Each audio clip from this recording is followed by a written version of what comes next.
সাধারণ গণিত ক্লাস 9 এবং 10-এর 9.1 অধ্যায় এর 2 নম্বর অঙ্ক বলা হচ্ছে sin a = 3/4 হলে এ কোণের অন্যান্য ত্রিকোণমিতিক অনুপাত নির্ণয় করো। এখন sin a মানে এ কোণের অন্যান্য ত্রিকোণমিতিক অনুপাতের মান আমরা জানি ত্রিকোণমিতিক অনুপাতের মান হচ্ছে 6টা, সাইন, কোসেক, কজ, সেক, ট্যান এবং কট, এই 6টা। এখন সাইন এ কোণের মানটা দেওয়া আছে, এখন বাকি কোণের মানটা কোসেক এর মান বের করা লাগবে, কজ এর মান বের করা লাগবে, সেক এর মান বের করা লাগবে, ট্যান এর মান বের করা লাগবে এবং কট এর মান বের করা লাগবে। তাহলে সাইন এর কথা বলা হয়েছে, আমি আগেই বলেছি যে সাইন এ প্রত্যেকটা ত্রিকোণমিতিক অনুপাতের সাথে একটা কোণ থাকবে এবং সেই কোণটা সবসময়ই অতিভুজ এবং ভূমির মাঝের কোণ। তার মানে এ কোণটা মনে করতে হবে অতিভুজ এবং ভূমির মাঝের কোণ।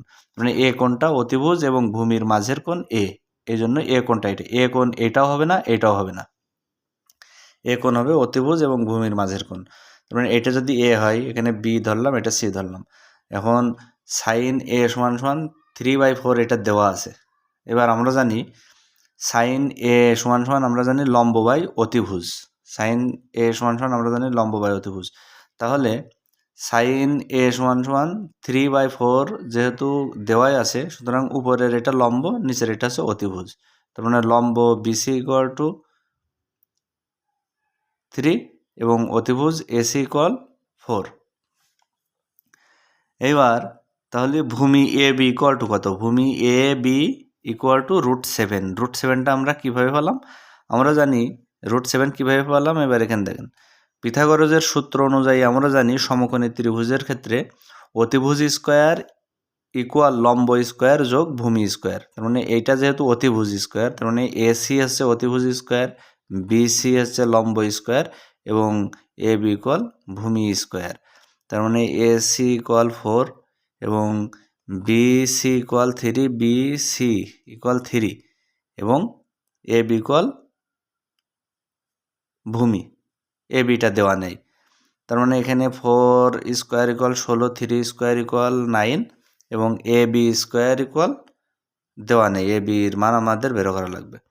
এবার এই 9টা সমান সমানের এই পাশে চলে আসলে এই পাশে আসলে মাইনাস হয়ে যায়, 16 - 9 = এ বি স্কোয়ার। তার মানে 16 থেকে যদি 9 বিয়োগ করা হয় তাহলে 7 থাকে, এ বি স্কোয়ার।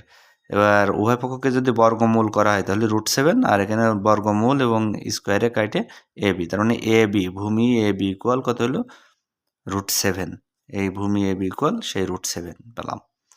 এখন আমরা একটা সমকোণী ত্রিভুজের লম্ব পেলাম, অতিভুজ পেলাম এবং ভূমি পেলাম। এখন আমাদের ত্রিকোণমিতিক অনুপাত সাইনে এর মান দেওয়া ছিল, এখন কজ এর মান আমরা বের করবো। কজ এ সমান সমান 1/sin, তার মানে 1/sin সমান সমান 3/4।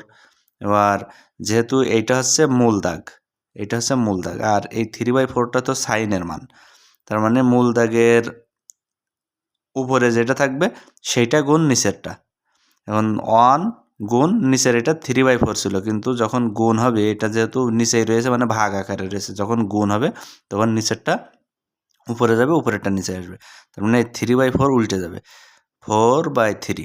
এবার 4-এর সাথে 1 গুণ করলে 4 আর 3 করতে নিচে 3, তার মানে কোসেক এ সমান সমান 4/3। এবার কজ এ সমান আমরা জানি কবরে ভূত অনেক, সেই কায়দায় ভূমি বাই অতিভুজ। তার মানে ভূমি হচ্ছে কত? এই যে ভূমি হচ্ছে √7 আর অতিভুজ হচ্ছে 4, তার মানে √7/4। এবার এখানে বলা হচ্ছে যে কজ এর মান √7/4 আর কস থিটা সমান সমান 1/sec থিটা, সুতরাং কজের বিপরীতটা হচ্ছে সেক, তো সেক এ সমান সমান 4/3।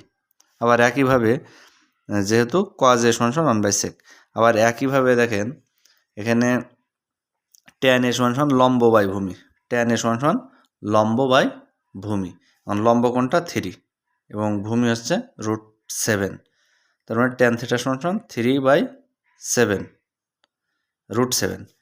অতএব কট থিটা সমান সমান ট্যানের বিপরীত √7/3, যেহেতু কট এ সমান সমান 1/tan এ, যেহেতু কট এ সমান সমান 1/tan এ। তার মানে আমরা ত্রিকোণমিতিক অনুপাত 6টা অনুপাতের মানই আমরা পেয়ে গেলাম।